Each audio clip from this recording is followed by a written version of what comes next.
प्रिय मित्रों, पुनः जीवन के कुछ नए संदर्भ के बारे में आपसे मैं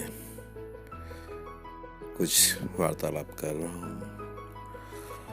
हम सभी ने अति सर्वत्र वर्जित तो नियम कई बार सुना है, परंतु हम सभी इस नियम को सुनते जरूर हैं, पर बहुत कम लोग ही ऐसे हैं जो इस नियम को जीवन में पालन भी करते हैं।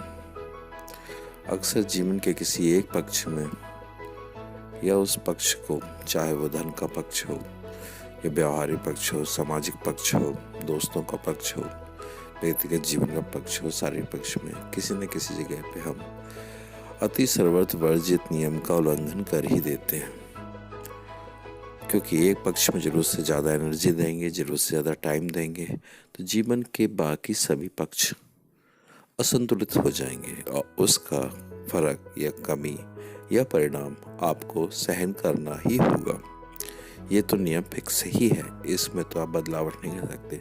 जरूरत से ज़्यादा अगर आप धन के लिए लालायत हैं या पागल हैं, उसके लिए प्रयास कर रहे हैं, हो सकता है जीवन की आपकी आवश्यकताएं ऐसी हों और सच में आवश्यकताएं ऐसी हों कि उसके लिए आपको बहुत ज़्यादा प्रयास करना पड़ रहा है, तो निश्चित रूप से इसका असर आपको पारिवारिक जीवन, सामाजिक जीवन और आपको शारीरिक समस्याओं के रूप में पड़ेगा।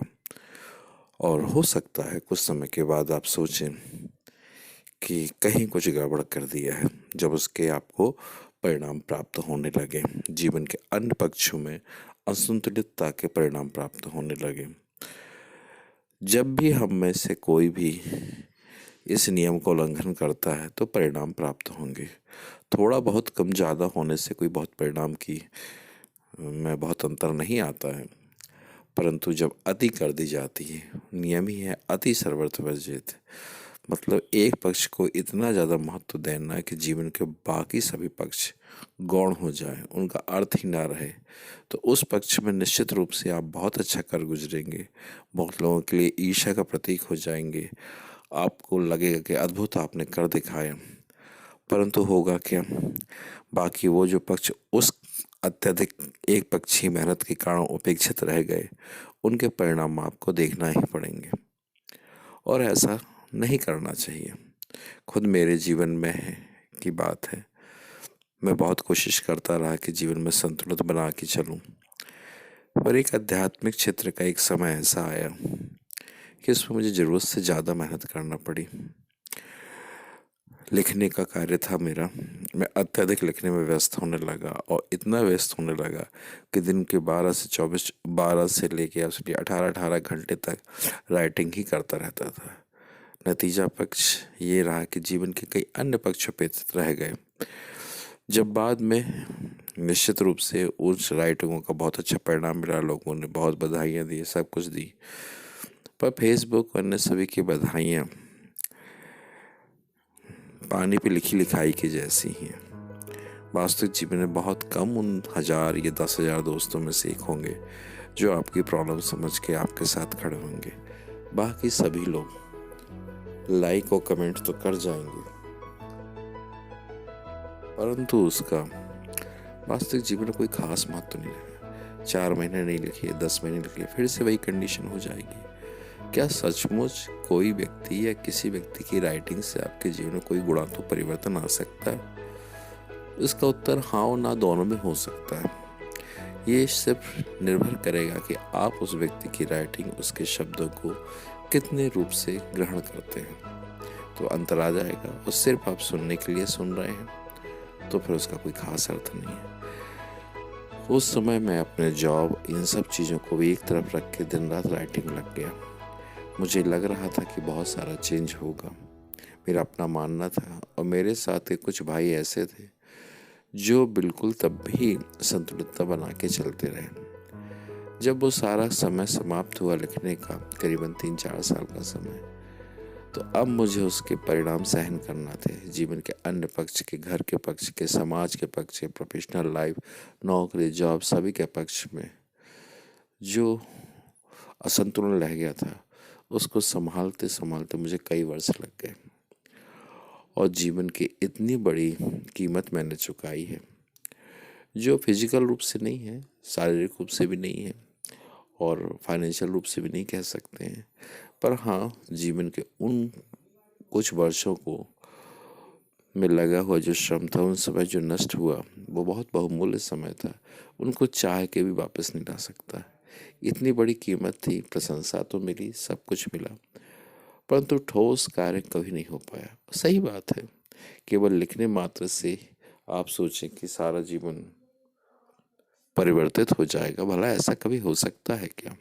लोग सुनते हैं अच्छी अच्छी बातें, आप कितनी लंबी कह सके, कितनी भी कहानी कह सके, उससे क्या पड़ता है जब तक व्यक्ति खुद न चेंज हो ना पाए।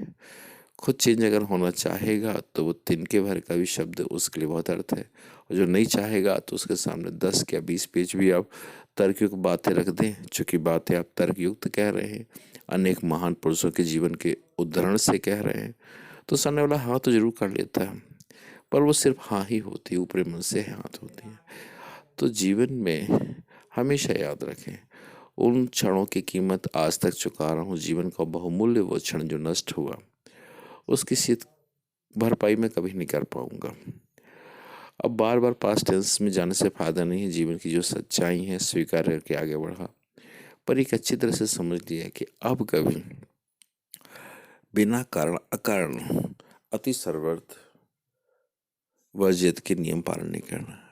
ऐसी के कुछ समय की बात उम्र है, बहुत बचपन से मैं शारीरिक स्वास्थ्य के प्रति बहुत सचेत था, बहुत एक्सरसाइज करता था। एक दिन एक छोटी सी गलती होने से मेरा कंधा डिसलोकेटेड हो गया।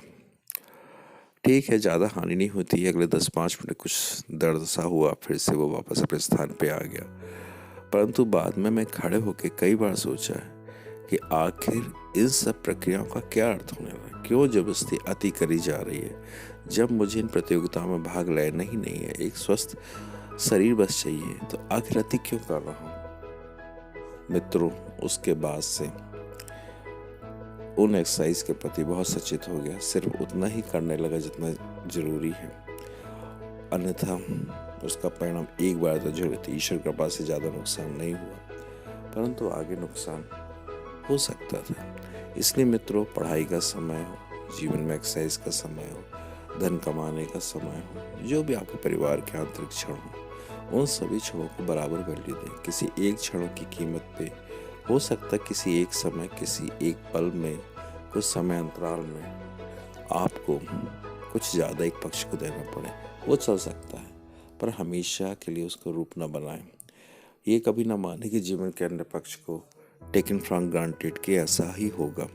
नहीं, ऐसा नहीं होता है। ईश्वर कहा जाता है माफ कर दे, परंतु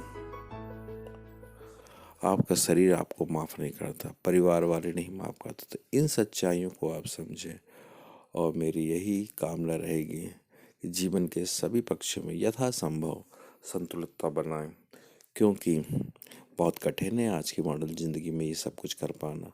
फिर भी यही कहूँगा कि अति सर्वत्र वर्जित के नियम से बचें, क्योंकि बहुत कुछ कीमत दे के अगर हम पा भी गए कुछ चीज़ें, तो उसका अर्थ होना क्या है। जीवन जितना संतुलित रहेगा, उतना है आप, आपके परिवार और आपके व्यक्तिगत जीवन के लिए उतना ही अच्छा होगा। हर चीज़ों को महत्व दें, फिर चाहे शरीर हो, फिर चाहे धन हो।